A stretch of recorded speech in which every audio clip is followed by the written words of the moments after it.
অনেকটা সাইফ আলী খানের বাড়িতে হামলার মতোই ঘটনা ঘটল টলিউডে। দিন দুপুরেই অভিনেতা ঋত্বিক চক্রবর্তীর বাড়িতে আততায়ীর আগমন। সামাজিক মাধ্যমে নিজেই জানালেন সেই খবর। তবে এ ঘটনায় সুস্থ রয়েছেন অভিনেতা। সম্প্রতি একটি ভিডিও পোস্ট করেন ঋত্বিক। সেখানে দেখা যাচ্ছে বেকনিতে বসে বই পড়ছিলেন ঋত্বিক। কিছুক্ষণ পর পানি আনতে উঠে যান তিনি। তখনই তার সন্দেহ হয় বেলকনি দিয়ে কেউ একজন প্রবেশ করেছে। এক পর্যায়ে ঋত্বিকের পাশে এসে দাঁড়ায় সে আততায়ী। হঠাৎ মুখোমুখি হয়ে যাওয়ায় চমকে ওঠেন ঋত্বিক। তার গলা দিয়ে চিৎকার বেরিয়ে আসে স্বাভাবিকভাবেই।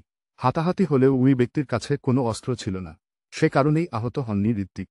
তারপরই লোকটিকে সিঁড়ি দিয়ে দ্রুত নেমে যেতে দেখা যায়, যেমনটা ঘটেছিল সাইফ আলী খানের বাসায়। এরপরে সেই ব্যক্তি আবার ফিরে আসেন। আর তারপরেই উদ্ঘাটন হয় আসল রহস্য।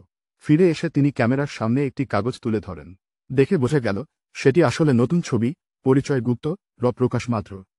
হামলার ঘটনা একেবারেই সাজানো। অভিনব এই উপায়ে ছবির প্রচার করতে চেয়েছেন ঋত্বিক। নিজেদের ছবির প্রচারে অভিনব কৌশল ব্যবহারের রেওয়াজ বহু পুরনো। অনেক তারকাকেই দেখা গেছে অভিনব সব উপায়ে সিনেমার প্রচারণা চালাতে। কিন্তু ঋত্বিকের এই কৌশল ভালোভাবে নেননি নেটিজেনরা।